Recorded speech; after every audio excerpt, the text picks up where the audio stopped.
yang terhilang, hidup yang tak menentu, arah tujuan. Dalam tawa mereka bersimpan duka, namun Tuhan mendengar tangis mereka.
Selamat pagi jemaat GBT Holis 300 yang dikasihi Tuhan. Bersyukur kiranya kita pada Tuhan, pada pagi hari ini kita boleh kembali berjumpa di dalam ibadah Minggu pagi. Kita percaya dimanapun kita berada, walaupun kita di rumah, di kendaraan, dimanapun kita berada, tapi kita percaya kita akan satukan hati kita akan puji Dia, kita akan sembah Dia. Mari kita sebelum mulai kebaktian pada pagi hari ini, kita akan tundukkan kepala, kita akan berdoa. Bapa di surga, terima kasih Tuhan atas segala berkat-Mu, atas segala kasih-Mu, atas segala pemeliharaan yang telah Engkau berikan bagi kami. Terima kasih Tuhan untuk segala anugerah-Mu yang begitu melimpah, pemeliharaan-Mu dalam kehidupan kami Tuhan. Kami mengucap syukur Tuhan pada pagi hari ini Tuhan, Engkau kembali memberikan kesempatan bagi kami untuk kami bisa beribadah Tuhan, menikmati ibadah kami Tuhan. Walaupun kami tidak bisa hadir di dalam rumah-Mu, tapi kami percaya hadirat-Mu nyata dalam setiap kehidupan kami Tuhan. Kami menyerahkan Tuhan jalannya ibadah pada pagi hari ini Tuhan. Dari awal, pertengahan, sampai akhirnya Tuhan. Kami percaya Tuhan memberkati ibadah kami pada pagi hari ini. Kami menyerahkan semua doa ini Tuhan, di dalam nama Tuhan Yesus Kristus, Juru Selamat dan Penebus kami. Kami sudah berdoa dan mengucap syukur. Haleluya. Amin. Puji Tuhan, mari dengan segenap hati kita akan satukan hati kita akan puji Dia, kita akan sembah Dia, sebab Dialah Allah yang layak untuk menerima pujian. Mulia, sembah Raja mulia. Terima kasih Tuhan, kami percaya Tuhan, Engkau hadir dalam setiap hati kami Tuhan. Mari dengan segenap hati kita katakan,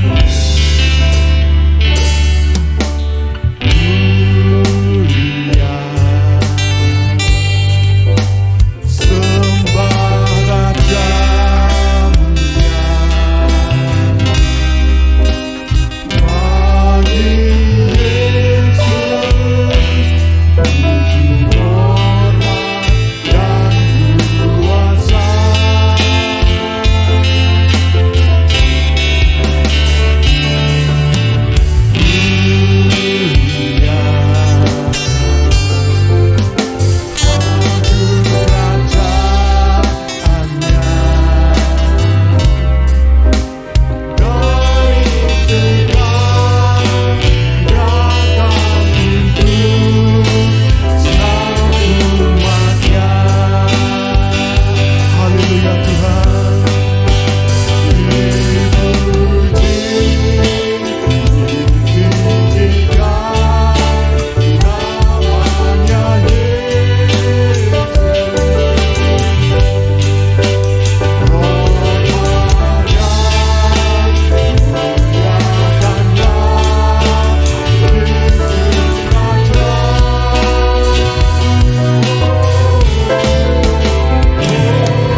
Kami sembah Engkau Tuhan. Kami percaya Tuhan. Haleluya Yesus. Hormat dan muliakanlah Yesus Raja.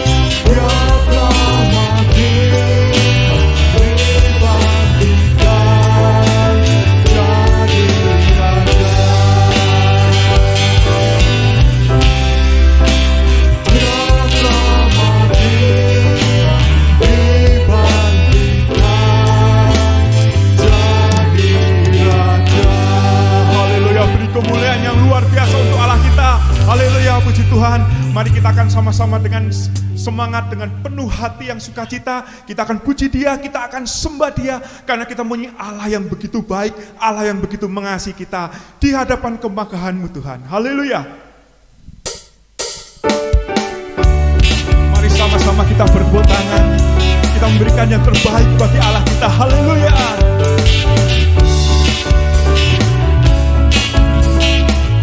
Mari sama-sama kita katakan,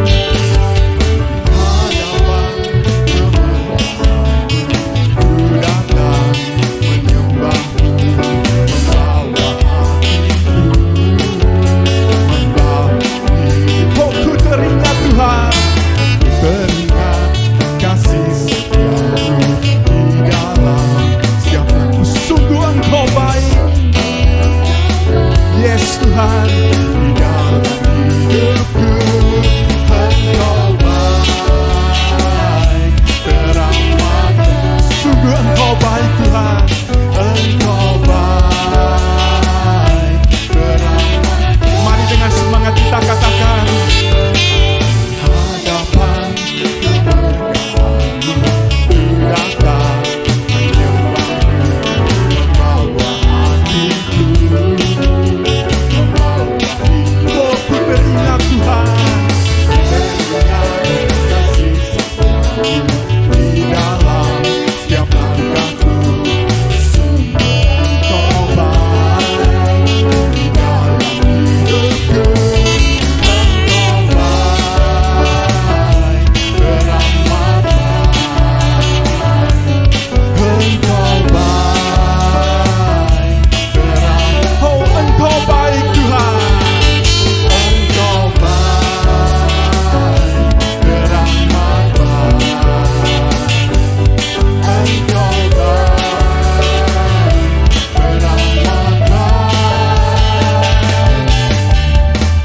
Percaya pagi hari ini kita punya Allah yang begitu luar biasa, Allah yang memelihara setiap kehidupan kita, apapun keadaan kita, apapun kondisi kita, kita percaya bahwa Dialah Allah yang selalu ada untuk kita. Oleh sebab itu saya mengajak kita semua, kita akan puji Dia, kita akan sembah Dia, kita katakan Yesus baik. Haleluya. Mari sama-sama kita katakan Yesus baik. Amin Tuhan, kami percaya. Yes Tuhan, teramat baik. Haleluya. Yesus baik, teramat baik. Yesus baik. Katakan sekali lagi, Yesus baik. Yesus baik.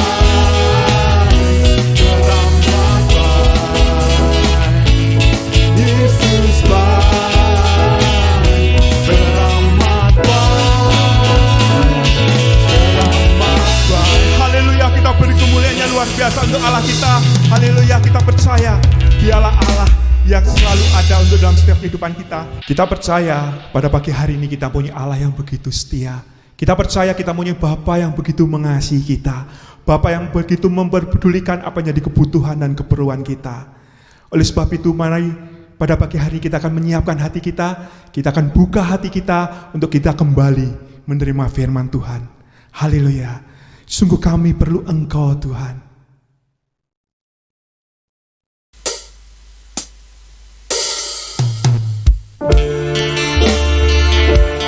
Kami membuka hati kami Tuhan. Haleluya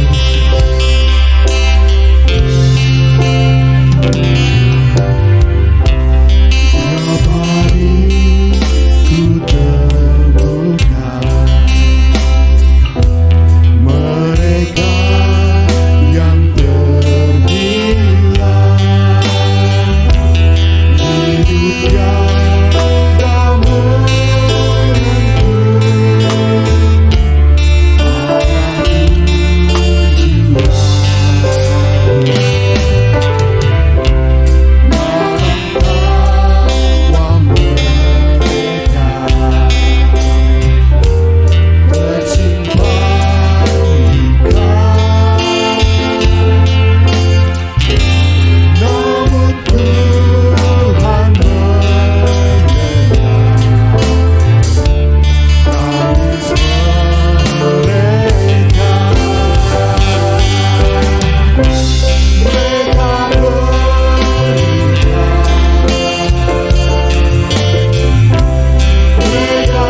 kasih Yesus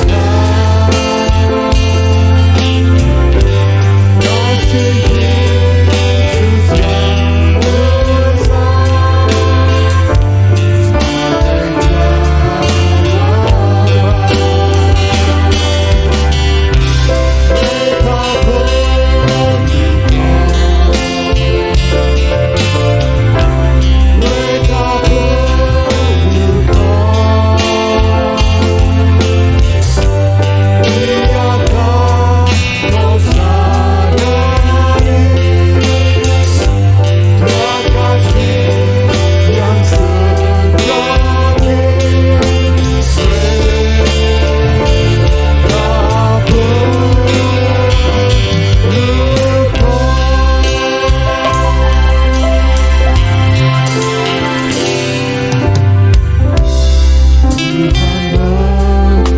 sebagai jawaban. Mereka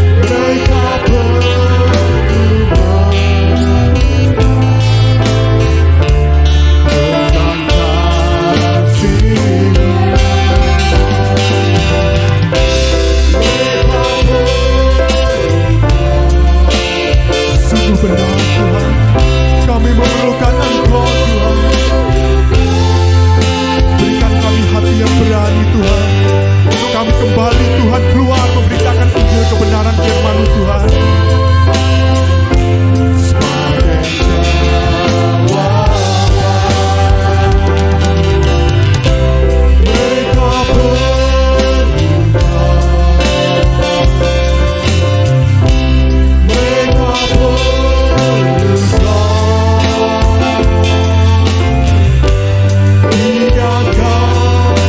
sadari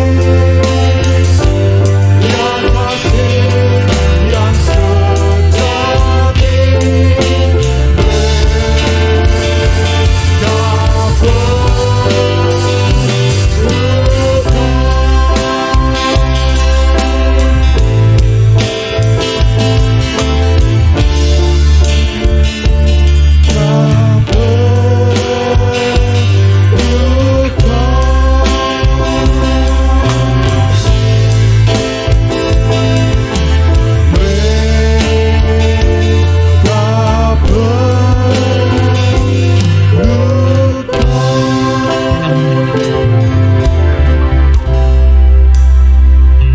Terima kasih Bapa di surga, kami mengucap syukur Tuhan.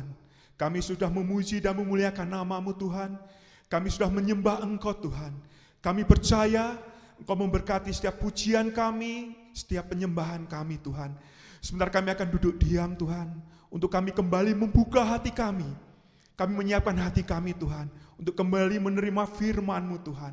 Bila firman-Mu itu Tuhan, bisa menjadi perisai dalam setiap kehidupan kami, penolong dalam setiap kehidupan kami, pemulih dalam setiap kehidupan kami. Kami percaya Tuhan, Engkau urapi hamba-Mu yang akan menyampaikan kebenaran firman-Mu. Kami siap Tuhan, untuk kami menerima firman-Mu. Hanya dalam satu nama Tuhan Yesus Kristus, Juru Selamat dan Penebus kami sudah berdoa dan mengucap syukur. Haleluya. Amin. Saya ucapkan selamat pagi, selamat berjumpa kembali di dalam ibadah online. Tuhan hadir di sana, Tuhan juga hadir di sini. Saya yakin hari ini adalah hari yang terbaik buat kita untuk sama-sama kita mendengarkan kembali kebenaran firman Tuhan. Saya berdoa supaya kiranya Tuhan mencurahkan berkat-berkat rohani bagi kita semuanya. Kita akan segera mulai dengan Kitab Para Rasul pasal 1 ayat 8 sampai dengan 9 adalah firman yang akan kita baca.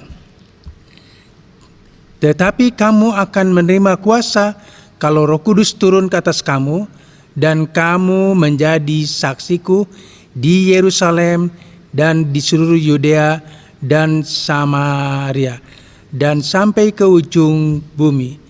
Sesudah ia mengatakan demikian, terangkatlah dia disaksikan oleh mereka, dan awan menutupinya dari pandangan mereka. Ketika mereka sedang menatap ke langit, waktu ia naik, tiba-tiba berdirilah dua orang yang berpakaian putih dekat mereka, dan berkata kepada mereka, "Hai orang Galilea, mengapakah kamu berdiri melihat ke langit? Yesus ini yang terangkat ke surga, meninggalkan kamu, akan datang kembali dengan cara yang sama, seperti kamu melihat dia naik ke surga."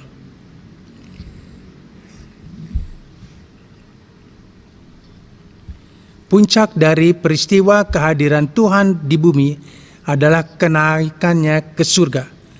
Ini sangat penting sekali. Dengan tubuh kemuliaan, Tuhan terangkat ke surga, disaksikan oleh murid-muridnya. Tubuh kemuliaannya membawa dia naik ke surga. Tubuh kemuliaan adalah tubuh yang tidak dibatasi oleh waktu dan ruang. Ketika murid-murid berkumpul, Tuhan masuk dan semua pintu terkunci. Dia ada bersama-sama dengan murid.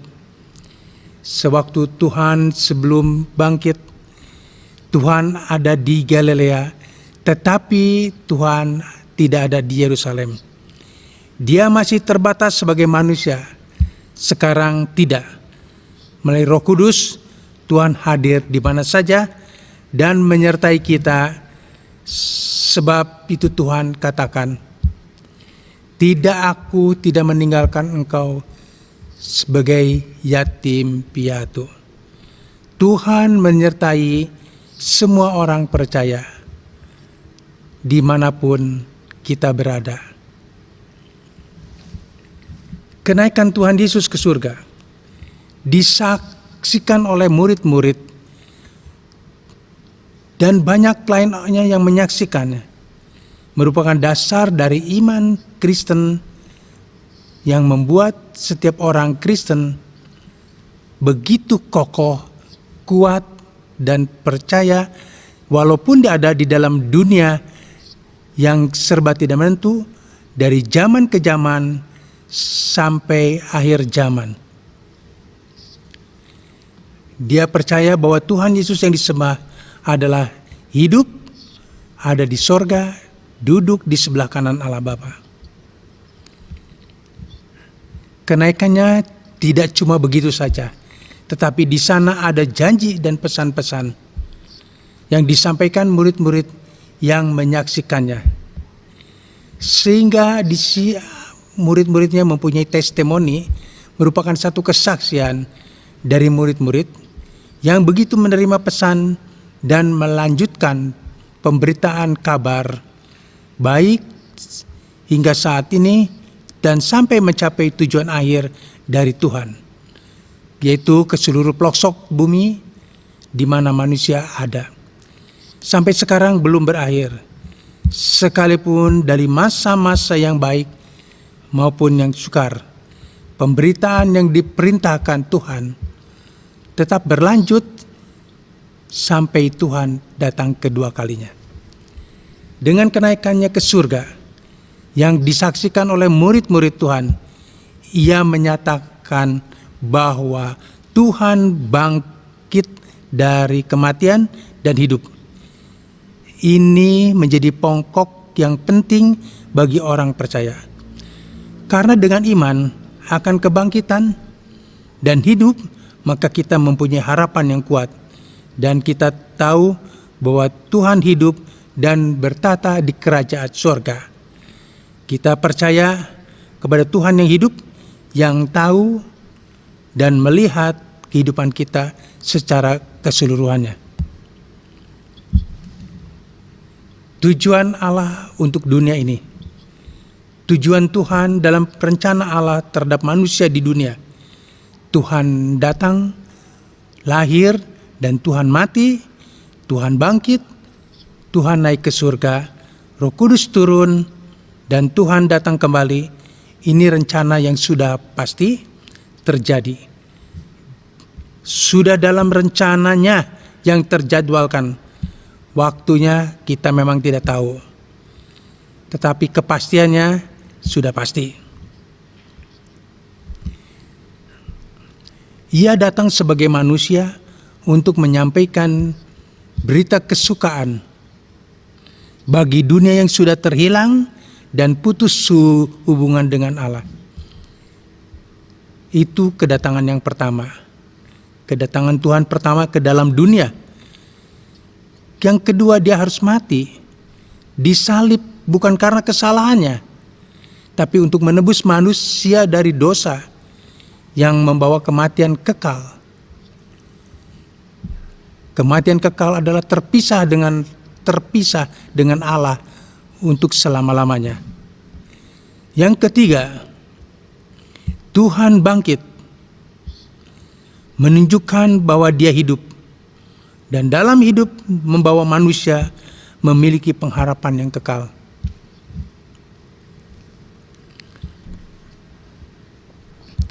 Yang keempat, Tuhan naik ke surga, menyediakan tempat bagi kita. Ia menyediakan tempat bagi orang-orang percaya.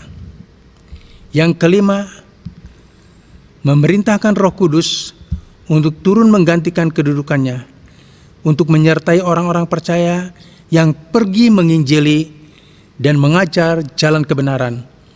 Dan kuasa atas dosa diberikan kemampuan oleh Roh Kudus untuk menyelesaikan tugas-tugas yang dipercayakan Tuhan. Dan Roh Kudus akan menginsyafkan dunia akan dosa, membimbing ke dalam segala kebenaran.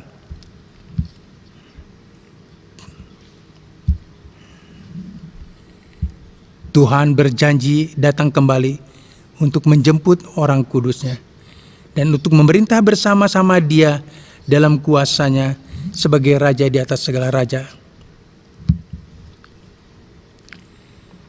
Ada satu pertanyaan yang penting sekali.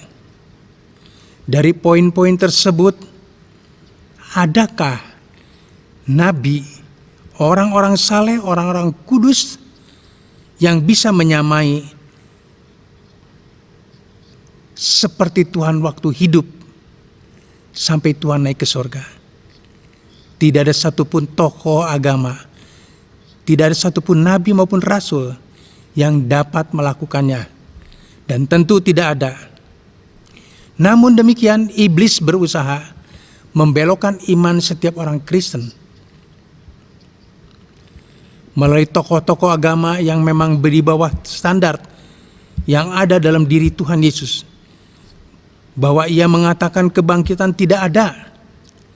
Dengan demikian mereka menganggap kenaikan ke surga pun hanya sebuah mitos. Semua peristiwa hadirnya Tuhan ke dunia yang sudah dinubuatkan oleh para nabi dalam Perjanjian Lama adalah maksud dan tujuan baik bagi manusia selanjutnya. Oleh karena itu kita harus benar-benar memahami, dan bukan sekedar memahami, tetapi benar-benar mempercayainya dalam hidup kita. Jika tidak seperti itu, maka iman kita segera menjadi lemah. Rasul Paulus mengungkapkan dengan serius, jikalau Kristus tidak bangkit, maka sia-sia iman kita. Seperti ditulis dalam 1 Korintus 15 ayat 17. Injil adalah kekuatan Allah yang menyelamatkan. Demikian Rasul Paulus mengatakan, Injil merupakan satu kekuatan yang menyelamatkan. Dalam Roma 1 ayat 16 dikatakan, Injil ini adalah kekuatan Allah. Seperti yang ditulis dalam Roma 1 ayat 16 dikatakan, sebab aku mempunyai keyakinan yang kokoh dalam Injil, karena Injil adalah kekuatan Allah yang menyelamatkan setiap orang yang percaya, pertama-tama orang Yahudi, tetapi juga orang Yunani. Ini adalah serangkaian peristiwa kenaikan Tuhan Yesus. Dia harus bangkit dari kematian, dan dengan tubuh kemuliaannya, Tuhan Yesus masih berjumpa dengan murid-murid, serta masih bersama-sama dengan muridnya, di mana Thomas, salah satu muridnya yang bimbang, juga hadir untuk diteguhkan imannya kembali. Dan ketika ia naik ke surga, ia memberikan perintah dan janji bagi rasul-rasul. Pesan Tuhan Yesus adalah sebagai amanat agung di dalam Matius pasal 28 ayat 19 sampai dengan 20. Yang dikenal sebagai amanat agung, saudara-saudara. Pesan khusus bagi murid-muridnya. Dan ini terus berlaku sampai sekarang, bahkan sampai Tuhan datang kembali. Pesan ini adalah tugas kembali. Tugas bagi setiap gereja. Tugas orang percaya, walaupun segala keterbatasan, kita tidak boleh melalaikannya. Kita harus menjadi murid yang memuridkannya. Yang kedua, pergi, jadikan semua bangsa muridku. Tuhan memerintahkan menjadikan murid kita, menjadikan Kristen oleh karena kita sudah menjadi murid. Itu adalah kekristenan. Ketika kita menjadi Kristen, itu karena kita sudah menjadi muridnya. Murid senantiasa belajar seperti apa yang Tuhan ajarkan. Kita harus dapat melakukannya. Dan kemudian Tuhan katakan, baptiskan. Setiap orang yang percaya, yang bertobat, mereka dibaptiskan di dalam nama Allah Bapa, Allah Anak, dan Allah Roh Kudus.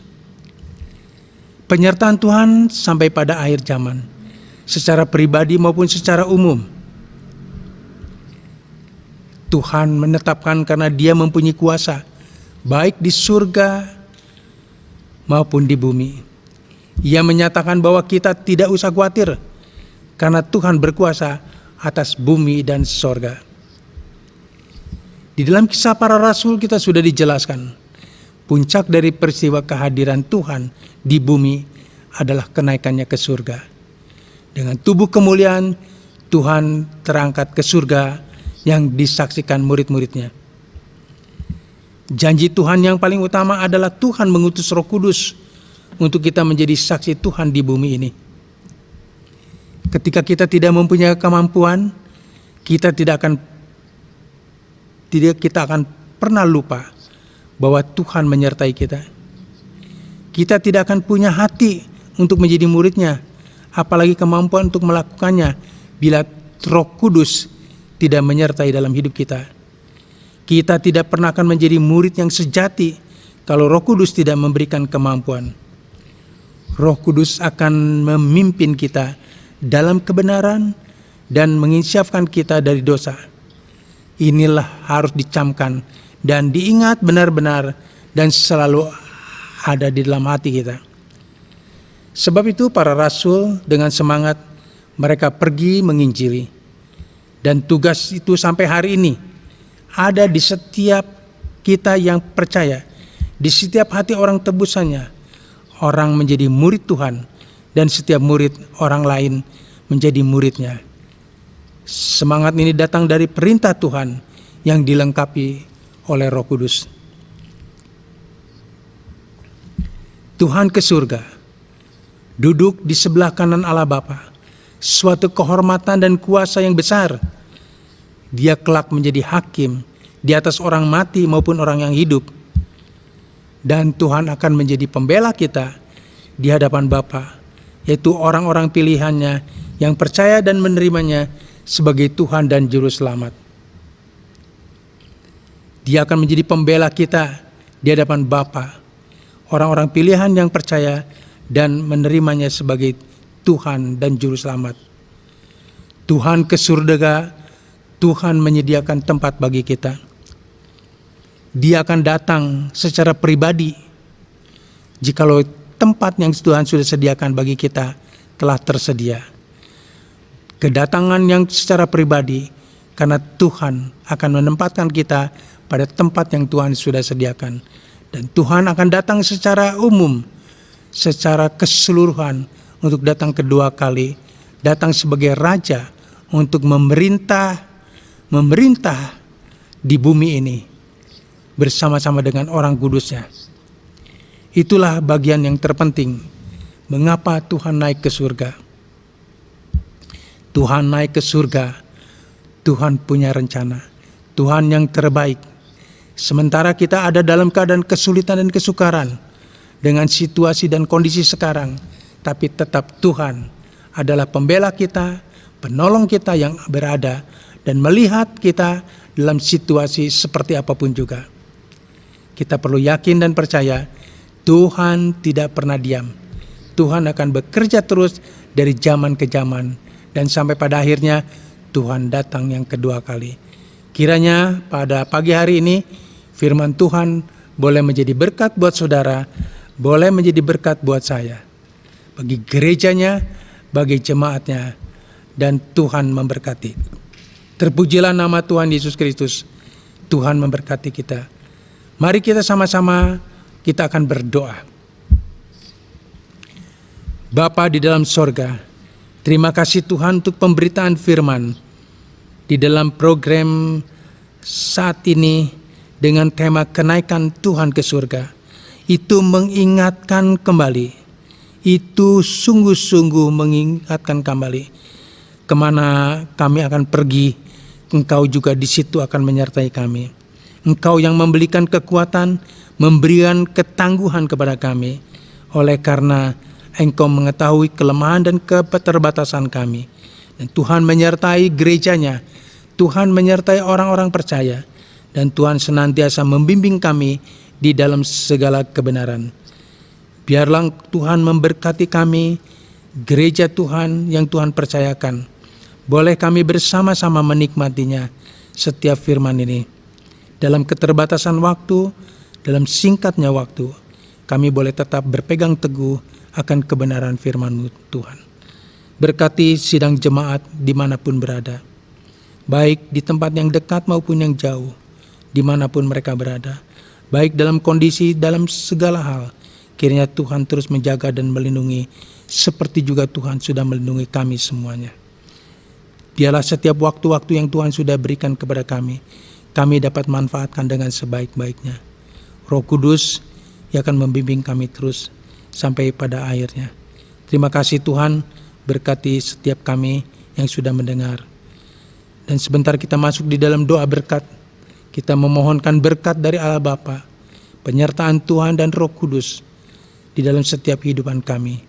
Tuhan memberkati setiap kepala keluarga, Tuhan memberkati setiap ibu rumah tangga, memberkati saudara-saudara kami yang saat ini dalam kesulitan dan kesukaran. dalam saat-saat seperti ini juga Tuhan campur tangan, memberikan kesabaran kepada kami, keteguhan, ketenangan, supaya kami dapat berdoa.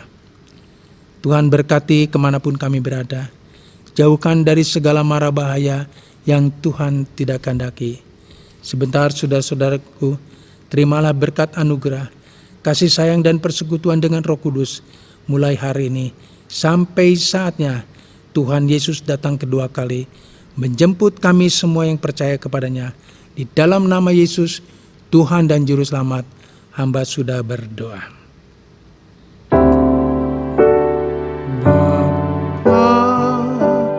Terima kasih Bapa, terima kasih Bapa, di dalam surga ku berterima kasih.